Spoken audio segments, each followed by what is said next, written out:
विधानसभा में बस 30 सेकंड का सवाल था। नेता प्रतिपक्ष पूछते हैं और इधर से संसद के कार्य मंत्री जवाब देते थे और इस मुद्दे को खत्म कर देना चाहिए था। अभी मुद्दा राज्य के जो है बेरोजगारी है, बहुत सारे योजनाओं का काम नहीं करना है, हर विभाग में खामियां हैं, उन पर बात करना चाहिए था, उन पर हमें बहस करनी चाहिए थी। लेकिन दुर्भाग्य की बात है हम लोग मुद्दों पे बहस नहीं कर पा रहे हैं। आज देखिए मेरा सबसे पहला था एकदम जनहित और आम व्यक्ति के सरोकार से जुड़ा हुआ मामला था, ट्रांसफार्मर को लेकर, बिजली की तार को लेकर, जर्जर पोलों को लेकर। तो मंत्री जी का सवाल आप देख रहे थे। अब हम बार बार कह रहे हैं कि मंत्री जी आप स्पष्ट मेरे शब्दों को सुन रहे हैं कि हम क्या पूछना चाह रहे हैं, और फाइल पढ़ना जरूरी थोड़ी है कि आपको जो आपके सेक्रेटरी ने या डायरेक्टर ने जो फाइल आपको लिख कर दिया है उसे बार बार पढ़ना जरूरी नहीं। सीधा सा बात है कि यदि मेरे घर के ऊपर से कोई तार गुजरा है, हम उसको 2 तल्ला कर रहे हैं, तो हम कहाँ आवेदन देंगे और कितने दिनों में कार्रवाई शुरू हो जाएगी? और नहीं होगी तो फिर हम कहाँ जाएंगे? ट्रांसफार्मर खराब हो चुका है, 2 दिन में, 4 दिन में, 10 दिन में, कहाँ हम उसके लिए कहाँ शिकायत करें? सही बात है कि अगर आप जेई के पास जाएं तो कहना एक बार आप एसडीओ साहब से मिल लें, एसडीओ जी के पास गए तो बोलेंगे एक बार एई से मिल लीजिए, एक बार आप जीएम से मिल लीजिए। तो इसीलिए हमने कहा कि बताइए कहाँ जाकर अपनी शिकायत करें और कब तक समस्या का समाधान होगा। दूसरा बात था हमारा जो बहुत ही महत्वपूर्ण था, वो था अभी जो उद्योग के लिए जमीन अधिग्रहण हो रहा है। देखिए पहला बात हम आपको स्पष्ट कहना चाहेंगे कि जब हम लोग उद्योग के खिलाफ बात करें तो इसका मतलब नहीं कि हम नक्सली हैं, क्योंकि एक पैटर्न सेट हो गया है कि अगर आप कंपनियों के खिलाफ जाएं, आंदोलन धरनों को समर्थन करें तो लोग आपको नक्सली का टेक देंगे।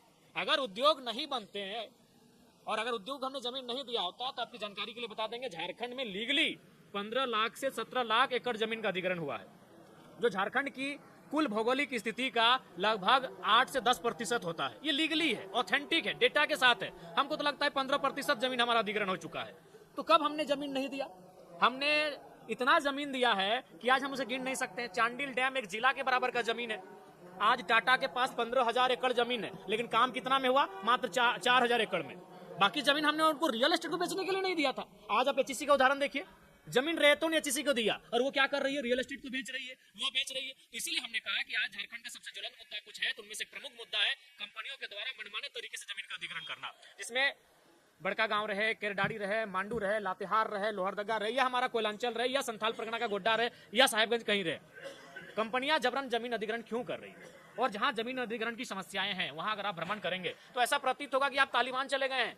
वहां पूरे जिले की पुलिस वहां तैनात है, रेतों को खदेड़ने के लिए पूरे जिले की पुलिस तैनात है। ये दुर्भाग्य हमारे राज्य का। वही हमने कहा कि अगर आप जिस एक्ट की बात कर रहे हैं 2013 भूमि अधिग्रहण अधिनियम, तो उसमें तो स्पष्ट लिखा है कि अगर 70 से 80% ग्रामीण रजामंदी नहीं देते हैं तो सरकार को विचार करना चाहिए कि वहां कंपनी आएगी कि नहीं आएगी। लेकिन आज वही मैंने कहा कि आप गांधी की बात कर रहे हैं, गांधी के विचारों की बात कर रहे हैं, और आज 4 साल से लोग धरने पर बैठे हैं अपनी जमीन बचाने को लेकर। तो कौन सा हम राज्य का निर्माण कर रहे हैं? तो वहां भी उनका गोल मटोल जवाब आ रहा है। मैंने स्पष्ट कहा कि आप एक राज्य स्तरीय समीक्षा कराइए कि पूरे राज्य में किन किन कंपनियों ने या फिर राज्य सरकार ने कितना जमीन अधिग्रहण किया है जिस पर काम कुछ नहीं हो रहा है, खाली पड़ा है, वो खेल का मैदान जैसा खाली है। तो वापस करने पर आप क्या विचार रखते हैं? क्योंकि भूमि अधिग्रहण की धारा 101 कहती है कि जमीन अगर 5 साल तक कार्य में नहीं आता है तो उसे वापस करना चाहिए। मैंने वो कहा।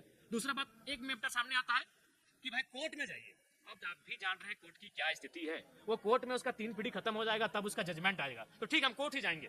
लेकिन उस समय सरकार का स्टैंड क्या होगा? सरकार के पास क्या ठोस कदम होंगे? हम चले कोर्ट चले गए, लेकिन तब तक उस जमीन पर कोई कार्रवाई नहीं होनी चाहिए कंपनी के द्वारा, क्योंकि कंपनी के पास पैसा है, कंपनी के पास पावर है, वो कार्रवाई कर रही है। इधर हम कोर्ट दौड़ रहे हैं, पता चला वो कार्रवाई करके पार हो गई, वहां फैक्ट्री बिल्डिंग तैयार हो गए और हमको ना मुआवजा मिला ना रुपया मिला।